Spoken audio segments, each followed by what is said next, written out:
let's see what else. Victoria, you had an interesting piece this week. You want to talk about? Yeah, last few weeks, like looking at analytics, like most journalists do, you've seen like a lot of people are interested in interoperability and kind of how legal tech lacks that. And kind of like as one law firm CIO said, legal tech is really just like an island. They're not really connected.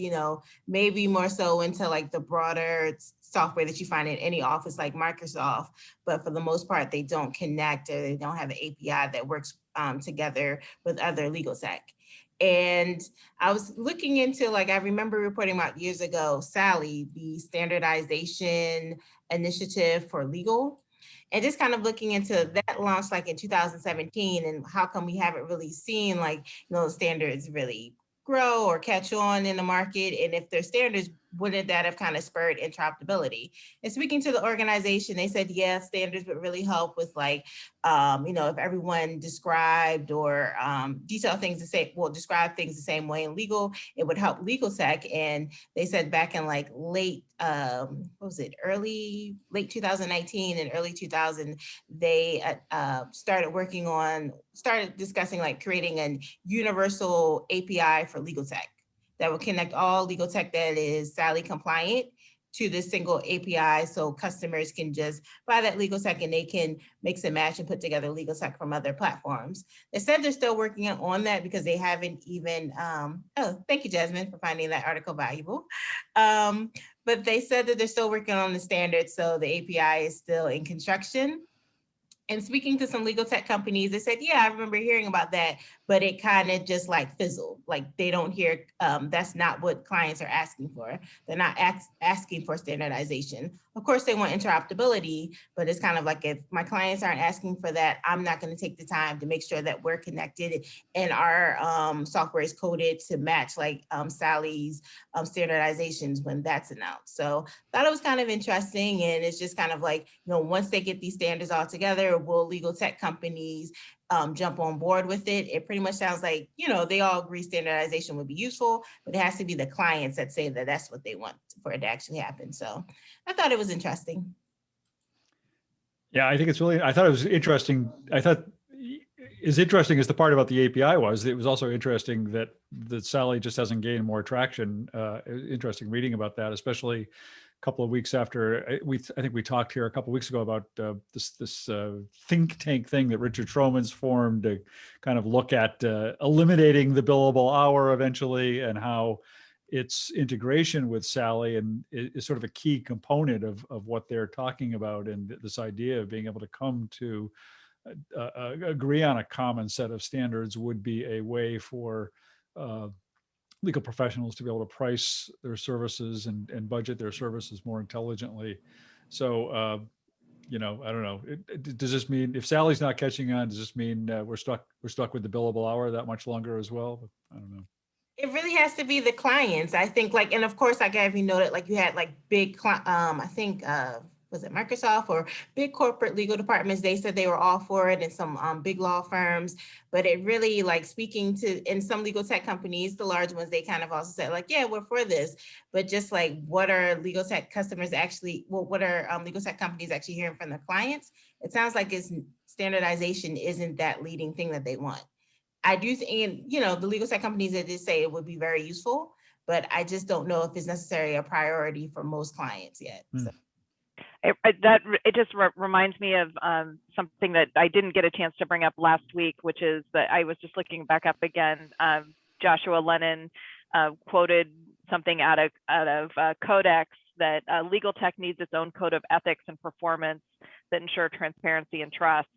And that type of standardization would be one way to do that too, and so would some type of ethics code.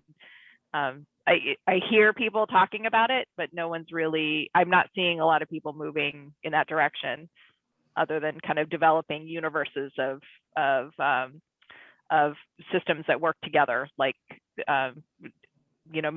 with integrations that have integration partners. Yeah.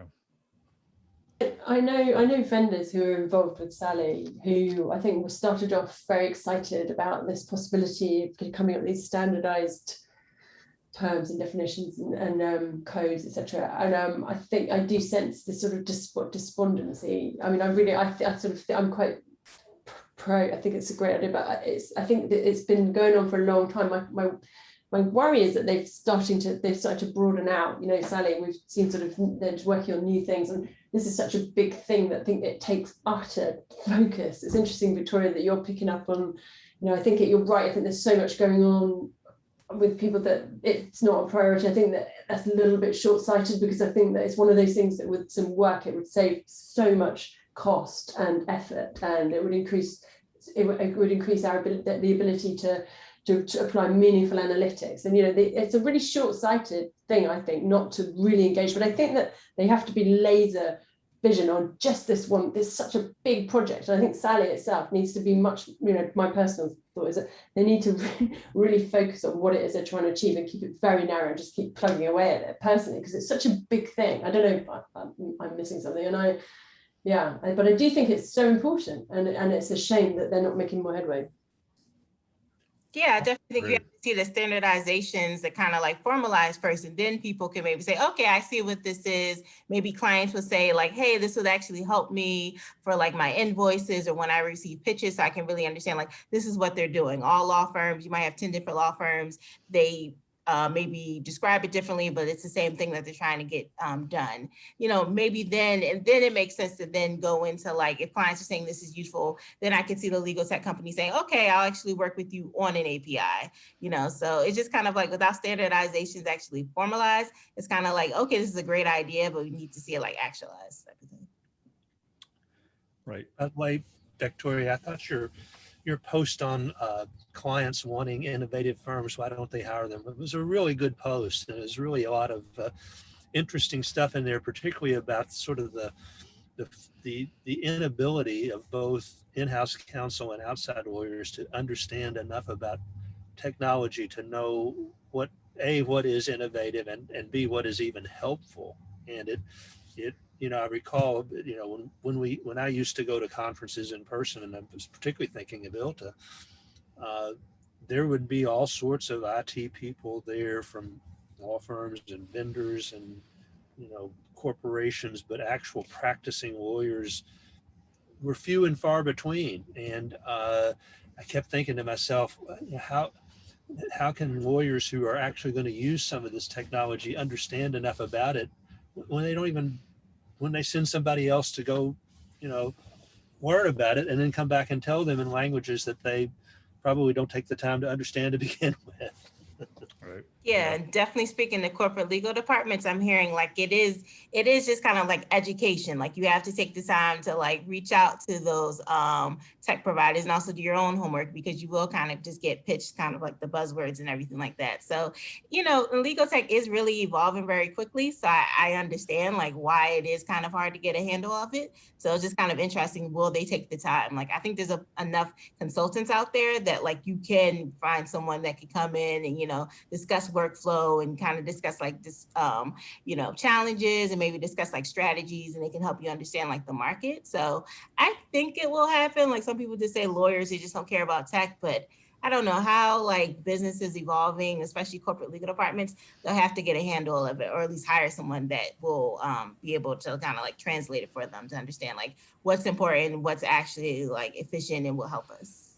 I thought there was one comment in your article, a quote in your article from, I guess it was an in-house counsel, that said something like, well, all the firms give me the kind of the same standard answer about how great they are at technology when they really don't have much of anything to offer. And I thought about it reminded me of the old Texas saying, all hat, no cattle, right? Yeah. Which I think is actually another UK saying actually originally, but